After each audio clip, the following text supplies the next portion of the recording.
എൻ്റെ ഒരു ഫ്രണ്ട് ഉണ്ട്, ഫീമെയിൽ ആർട്ടിസ്റ്റ് ആണ്. അവര് വീട്ടിലില്ലാത്ത സമയത്ത് ഈ മുകേഷ് എന്ന് പറഞ്ഞ ആക്ടർ, പണ്ടേ അവൻ എന്നെ കണ്ടൂടാ, അവൻ എന്നെ പറ്റി വല്ല വിവരങ്ങളും പറഞ്ഞിട്ടുണ്ടാവൂലേ? പറഞ്ഞു. എന്താ പറഞ്ഞു? പുള്ളി പോയി അഡ്രസ് ഒക്കെ കണ്ടുപിടിച്ച് അവരുടെ വീട്ടിൽ പോയിട്ട് ഹി ട്രൈ ടു മിസ്ബിഹേവ് വിത്ത് ഈ ആർട്ടിസ്റ്റിന്റെ മദറിനായിട്ട് മിസ്ബിഹേവ് ചെയ്യാൻ നോക്കി. ആർട്ടിസ്റ്റിന്റെ മദറുമായിട്ടോ? ഇത്രക്ക് ചീപ്പാണ് ആർട്ടിസ്റ്റ് ബേബി. അതെ, ആർട്ടിസ്റ്റിന്റെ മദർ ഒറ്റയ്ക്കായിരുന്നു വീട്ടില്. ഈ ആക്ടർ അഡ്രസ് ഒക്കെ കണ്ടുപിടിച്ച് ആരും ഇല്ലാത്ത സമയത്ത് വീട്ടിൽ പോയിട്ട് മിസ്ബിഹേവ് ചെയ്തു. എന്തോന്നടാ ഇതൊക്കെ? നാണക്കേട്. തീരെ തരംതാണവരെ അങ്ങനെയൊക്കെ ചെയ്യും.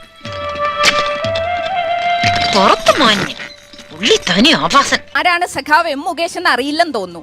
സഖാവ് എം മുകേഷിന് ഒരു ചരിത്രമുണ്ട്. ഈ കൊച്ചിയിലായ ഇവരുടെ വീട്ടിലേക്ക് ഈ നമ്പർ തെരഞ്ഞ് പിടിച്ച് മുകേഷ് വരുന്നു, എന്നിട്ട് അമ്മയോട് മിസ്ബിഹേവ് ചെയ്യുന്നു. ഒടുവിൽ എന്താണ്, എങ്ങനെയാണത് സംഭവിച്ചതെന്നാണ് നടി പറഞ്ഞത്. മീന, ബഹളം ഉണ്ടാക്കരുത് പ്ലീസ്. അപ്പുറത്ത് അവരൊക്കെ ഉണ്ട്. അവരൊക്കെ കേൾക്കട്ടെ, സത്യം എന്താണെന്ന് അവരറിയട്ടെ. നിങ്ങൾ ചെയ്ത വൃത്തികേടുകളൊക്കെ ഇവിടെ എല്ലാവരും അറിയട്ടെ. അവർ പറഞ്ഞു അവരാരും ഇല്ലാത്ത സമയത്ത് അവരുടെ അമ്മ മാത്രമേ ഉണ്ടായിരുന്നുള്ളൂ വീട്ടില്. സോ ആ സമയത്ത് വന്ന് കയറി മിസ്ബിഹേവ് ചെയ്തു. അവരപ്പം തന്നെ അടിച്ചു പുറത്താക്കി. എന്റെ കൺമുമ്പിൽ നിന്ന് പോടാ. ഞാൻ പോവൂല.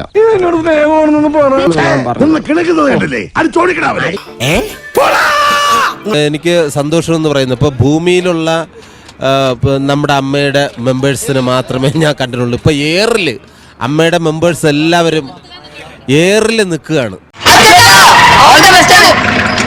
താങ്ക്സ് ഉണ്ടടാ മോനെ ദിനേശ, താങ്ക്സ് അടിച്ചു പൊളിക്കടാ.